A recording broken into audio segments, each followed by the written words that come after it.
Olá pessoal, tudo bem? Aqui é o Anderson, essa é a doutora Catarina Gever, psicóloga.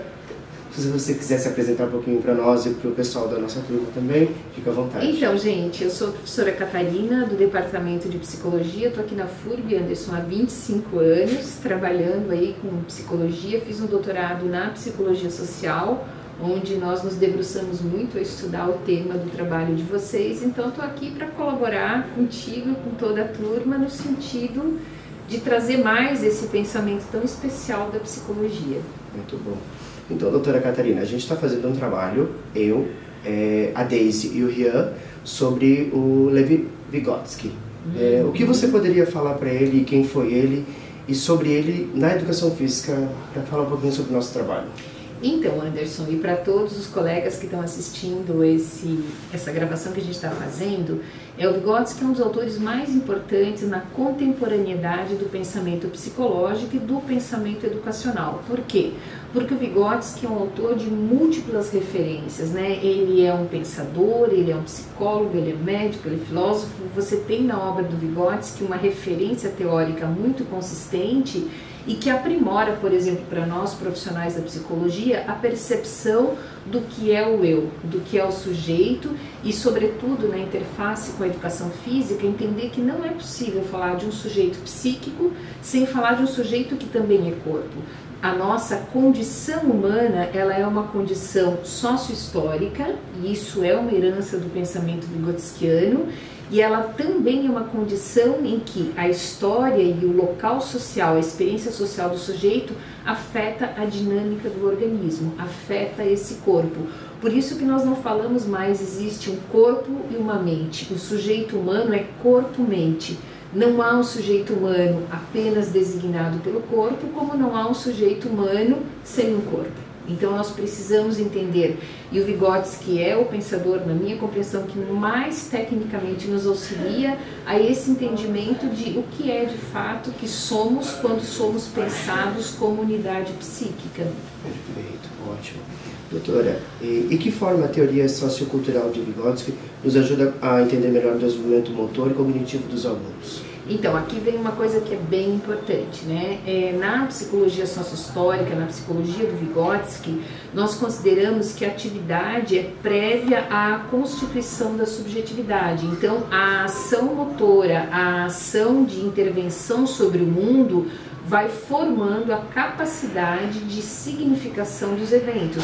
Então eu consigo formular o juízo, eu consigo formular uma abstração a partir da intervenção concreta que eu tenho sobre o mundo e sobre as coisas. Por isso que o brincar, por exemplo, é um fator fundamental para o desenvolvimento de uma pessoa integralmente sã em termos de saúde mental. A brincadeira na infância, mas também aqueles momentos lúdicos da vida adulta, porque através do lúdico, através do tocar o mundo e ser tocado por esse mundo, eu aprendo a construir, por exemplo, os significantes, eu aprendo a dominar os códigos de linguagem, e nesse domínio dos códigos eu vou compreendendo a cultura, eu vou planejando o meu lugar dentro desses territórios da cultura, e também quando algum descompasso acontece, é a partir dessas informações que eu vou reorganizando a minha vida.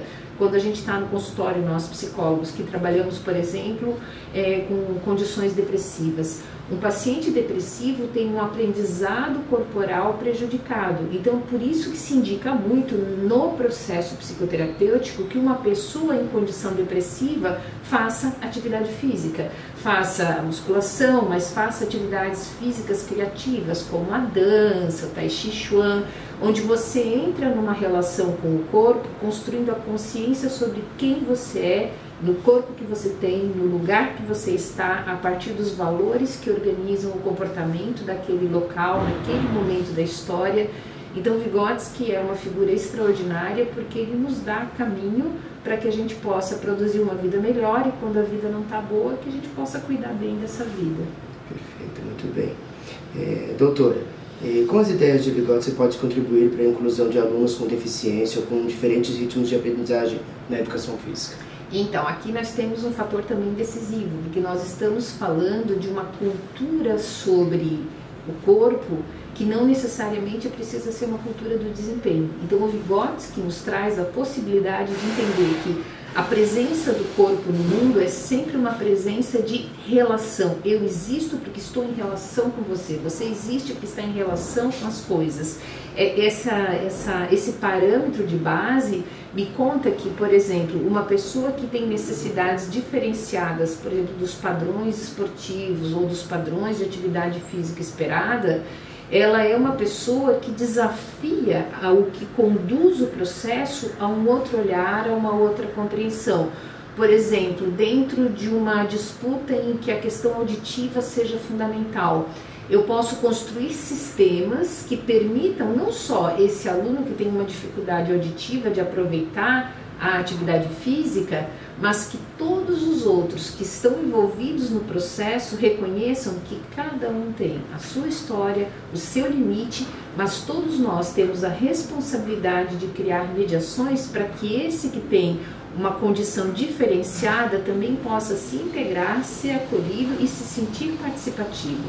É sempre um desafio, no nível pedagógico mais ainda, porque o tempo todo eu preciso, segundo a percepção do Vygotsky, mediar o sujeito para as suas possibilidades, que são sempre singulares. Ainda que ele viva num contexto cultural semelhante, a possibilidade dele diz respeito a ele, a possibilidade dela diz respeito a ela.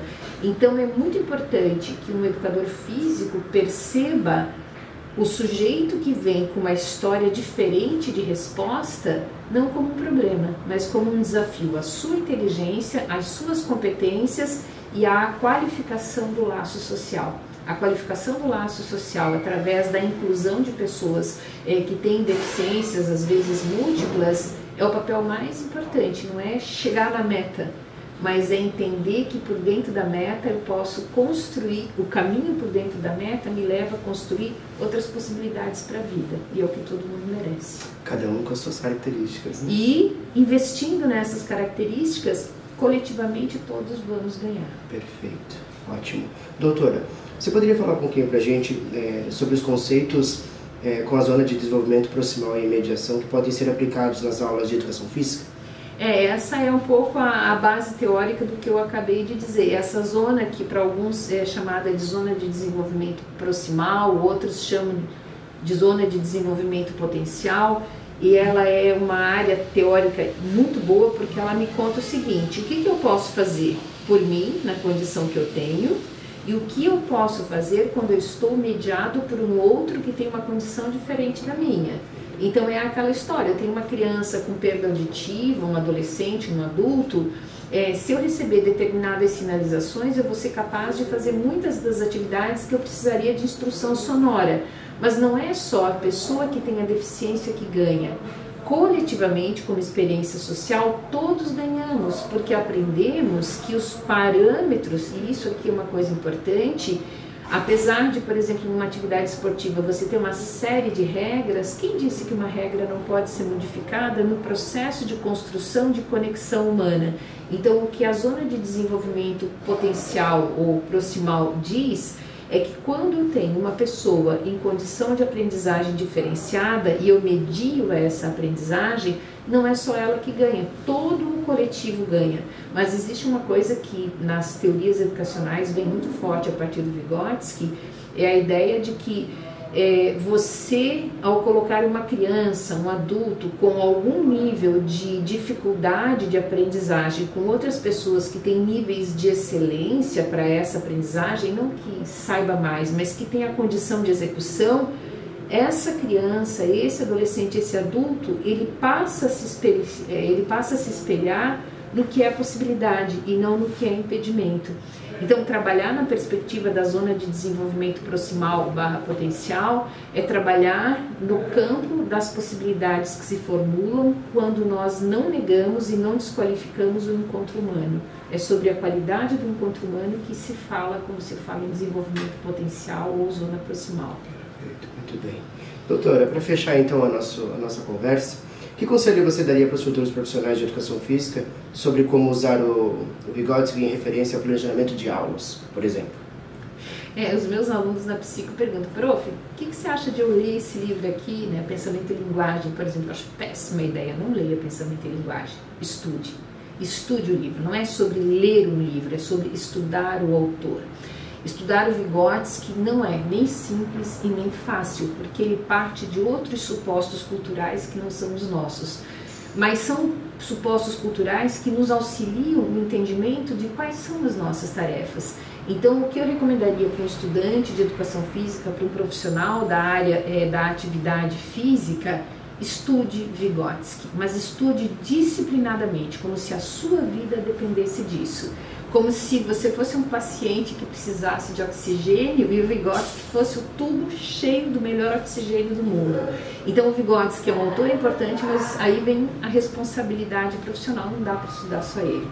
Quem estuda Vygotsky tem que estudar junto o Luria, o Leontiev, você tem que estudar outros autores que vão complementando, vão trazendo determinadas ênfases que te permite a compreensão de que um corpo, uma estrutura muscular, uma estrutura óssea, ela também é condição histórica.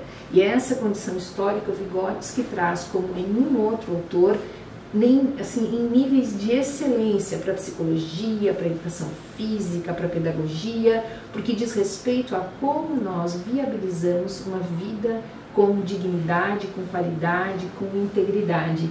Então, gente, não tem outra saída, tem que estudar Vygotsky. Muito bem, eu queria agradecer então a doutora por ceder o espaço durante o dia dela para compartilhar essa bagagem enorme de conhecimento comigo, que faz parte do grupo, o Rian e a Daisy. Em nome da nossa equipe, te agradecer por essa fala incrível e essa bagagem enorme de conhecimento. Então fica uma responsabilidade para o Rian e para a Daisy, né? Anderson estuda Vygotsky, Rian estuda Luria e Daisy estuda Leontiev. Vocês vão fazer o trio ternura e vocês vão causar no mundo, eu tenho certeza. Obrigada pela confiança. Obrigado, doutora.